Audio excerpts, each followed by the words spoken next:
Assalamualaikum warahmatullahi wabarakatuh. Perkenalkan, nama saya Dena Tasya Alamsyah Putri, kelompok 10 Manajemen Sumber Daya Manusia, kelas 4 C Manajemen, Fakultas Ekonomi dan Bisnis. Baik, saya akan menjelaskan materi tentang pengendalian mutu terpadu atau Quality Control TQC. Perkembangan dan mentalitas dasar TQC. Kemajuan pendidikan, teknologi, informasi, dan peradaban mendorong masyarakat konsumen semakin selektif dan cenderung untuk mengkonsumsi barang atau jasa yang bermutu baik. Hal ini menciptakan persaingan yang ketat antar perusahaan serta mendorong karyawan bekerja efektif dan efisien. Dengan begitu, barang atau jasa yang dihasilkan bermutu tinggi sehingga mempunyai daya saing yang besar di pasaran.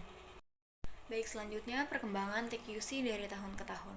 Pada tahun 1920 sampai 1940, pengendalian mutu atau quality control mulai dilakukan di Amerika Serikat terbatas pada produk pabrik. Kemudian mulai tahun 1940 dilakukan dengan metode statistik. 1940 sampai 1950 penerapan pengendalian mutu dengan statistik dan mulai diadakan penelitian secara kelompok untuk mengendalikan mutu yang dimaksud. Pada tahun 1950 sampai 1955, pengembangan pengendalian mutu dengan menekankan sebagai bagian integral dari pengendalian manajemen. Pada tahun 1955 sampai 1960, manajemen yang menekankan pada hasil MBO, Management by Objective atau MBS, dikembangkan untuk menggarisbawahi perencanaan strategis, planning, dan pengembangan manajemen.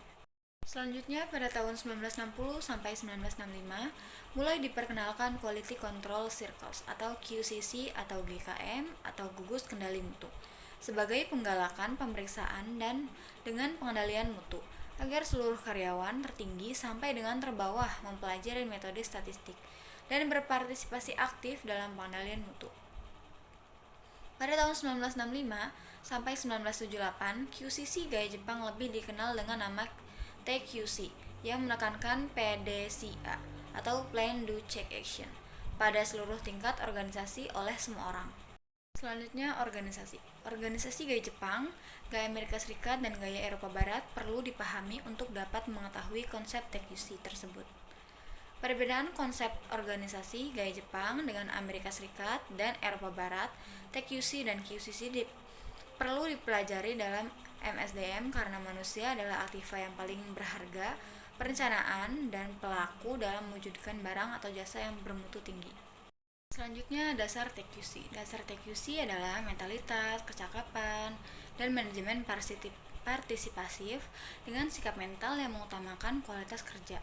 Mentalitas adalah kesediaan kerja, sungguh-sungguh, jujur, dan bertanggung jawab melaksanakan pekerjaannya. Di sini ada mentalitas dasar TQC. Yang pertama, kerjasama dan partisipasi total. Yang kedua, berorientasi kepada mutu. Dan yang ketiga, hubungan atasan dan bawahan. Selanjutnya, pengertian dasar. Yang pertama, ada pengendalian mutu terpadu atau PMT adalah suatu sistem manajemen yang melibatkan semua tingkatan karyawan melalui pelaksanaan konsep quality control dan metode statistik untuk memuaskan langganan dan karyawan. Yang kedua, Quality Control Circle atau QCC atau GKM adalah kelompok kecil karyawan dari lingkup kerjasama dengan sukarela melakukan kegiatan pengendalian dengan menggunakan teknik quality control.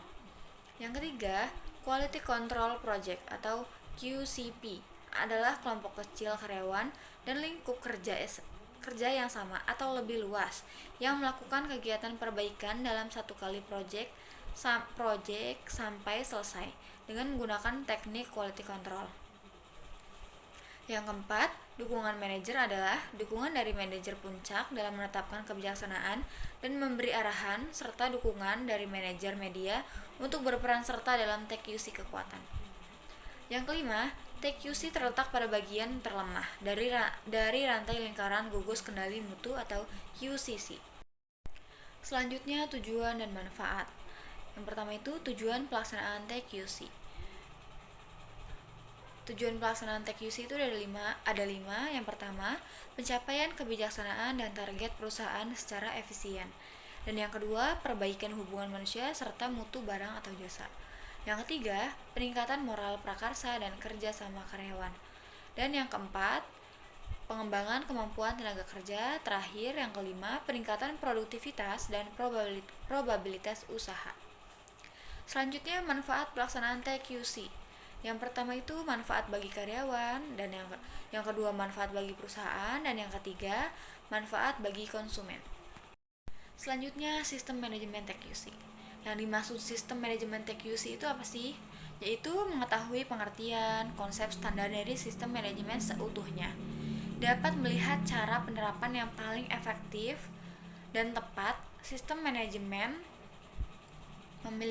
memilih 3 tingkat aktivitas sesuai dengan struktur piramidal organisasi dari setiap jenjang, memiliki tugas membantu penerapan TQC sesuai dengan fungsinya masing-masing. Selanjutnya, penerapan dan pemecahan masalah TQC. Tujuan penerapan dan pengembangan itu ada 4. Yang pertama, pengembangan suatu sistem dan praktek manajemen memerlukan suatu proses perubahan mentalitas. Yang kedua, proses pertumbuhan tersebut lebih banyak ditekankan pada perubahan tingkah laku manusia. Dan yang ketiga itu proses TQC memerlukan waktu dan perhatian manajemen. Dan yang terakhir yaitu yang keempat, mengetahui bagaimana cara mendorong dan mengelola proses perubahan. Selanjutnya, penerapan sistem. Penerapan suatu sistem manajemen selalu mengakibatkan terganggunya keseimbangan.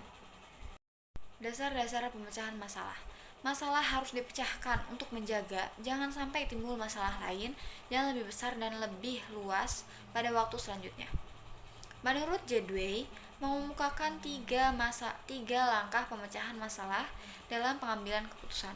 Yang pertama, identifikasi masalah dengan meneliti apa dan bagaimana masalah yang timbul. Yang kedua, pengembangan alternatif pemecahan masalah yang mungkin dapat menyelesaikan masalah tersebut. Yang ketiga, alternatif yang terbaik yang dilakukan berdasarkan kriteria-kriteria yang dipergunakan. Hasimon menyempurnakan pendapat Jedway yaitu evaluasi dan keputusan, yakni sejauh mana hasil perbaikan dapat memecahkan masalah yang dihadapi setelah implementasi dilakukan. Baik, saya cukupkan presentasi saya, kurang lebihnya mohon maaf. Wassalamualaikum warahmatullahi wabarakatuh.